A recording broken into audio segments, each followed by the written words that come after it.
follow me. Takeshi, follow me. Hello. To have a real service robot, we need to develop a lot of very complex systems. One of them is the knowledge representation, meaning what of all the information the robot has available, which is relevant, which isn't, and how to store it on the robot's memory. We are very good at doing this, but we are organic. The robot has to find another solution. For this, we create the peerbot architecture, which consists of 4 different layers. The first one, the input layer, consists of digital signal processing techniques which convert the raw sensor data to symbols that help represent the world. Give me the bag. Is it the kitchen table? Robot, yes. Okay. The microphone for the robot. Yeah. Here, our operator came home from the grocery store with his robot. The robot doesn't know what he bought. He never told him, and he doesn't know where he's going to place the objects. The robot will need to update its knowledge database to account for this information.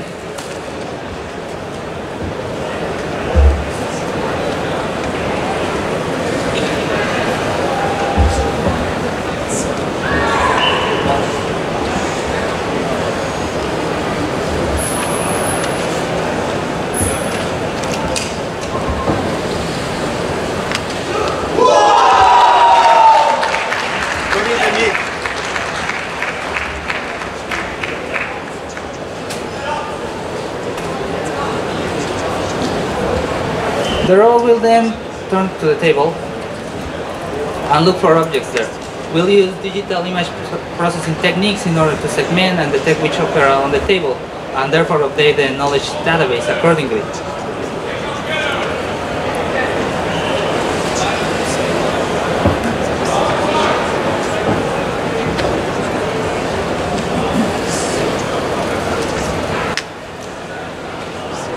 Find objects on the table.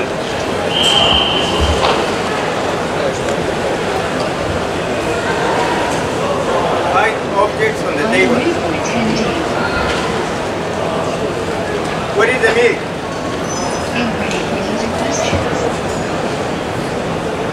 Where is the milk? I don't know where the milk is. Where is the juice? I don't know where the juice is. Where is the soup? I don't know where the soup is. Find objects on the table. I will navigate to the table.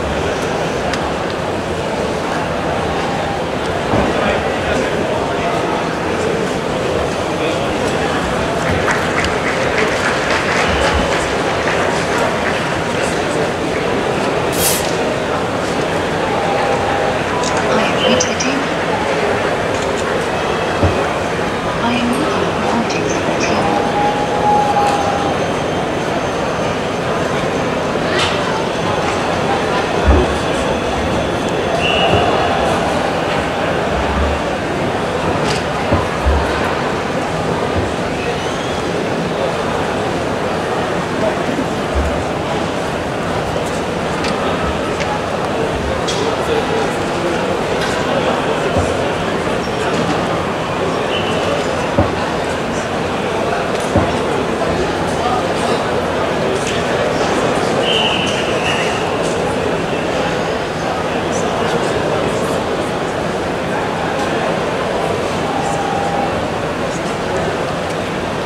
I have found the juice, the milk, the fruit, and the sugar on the table.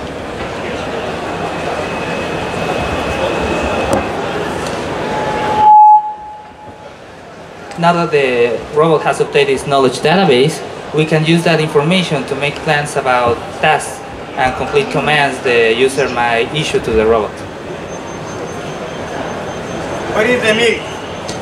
The milk is on the table. Where is the juice? The juice is on the table. Where is the soup? The soup is on the table. Will you take my order? Yes, what is your order? Take this milk and deliver it to Peter. Do you want me to take the milk and deliver it to Peter? Robot, yes. Robot, yes. Do you want me to explain the plan? Explain the plan. I am going to explain the plan. First, I need to align myself to the table. After that, I need to find the milk on the table. Then, I need to grasp it. After that, I need to find Peter. And I will approach myself to him. Then, I need to verify that the recipient is in front of me. Finally, I will deliver the milk to 3. Do you want me to start to execute the plan? Robot, yes. I will start to execute the plan. I'll connect to the table. One of the advantages of our system is that we are able to recover from unobservable, unknown, and unexpected changes in a dynamic environment, such as in this case where the milk has mysteriously disappeared from the table.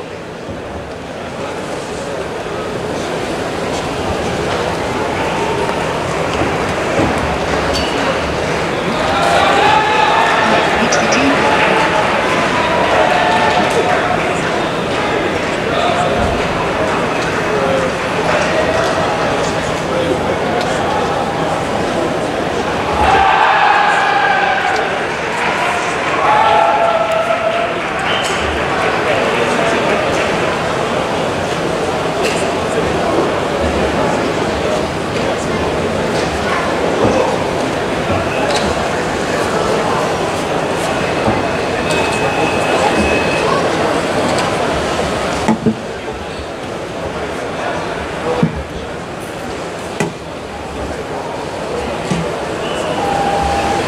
I cannot complete your order because the object is not on the table.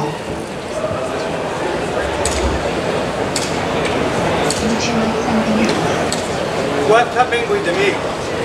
Someone else take the object.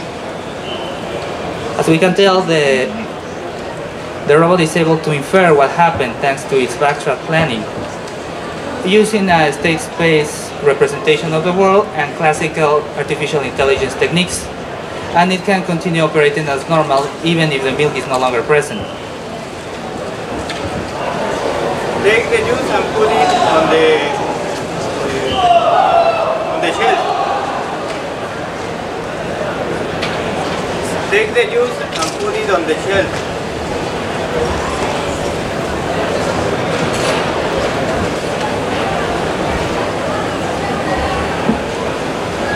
Take the juice and put it on the shelf. I will navigate to the table.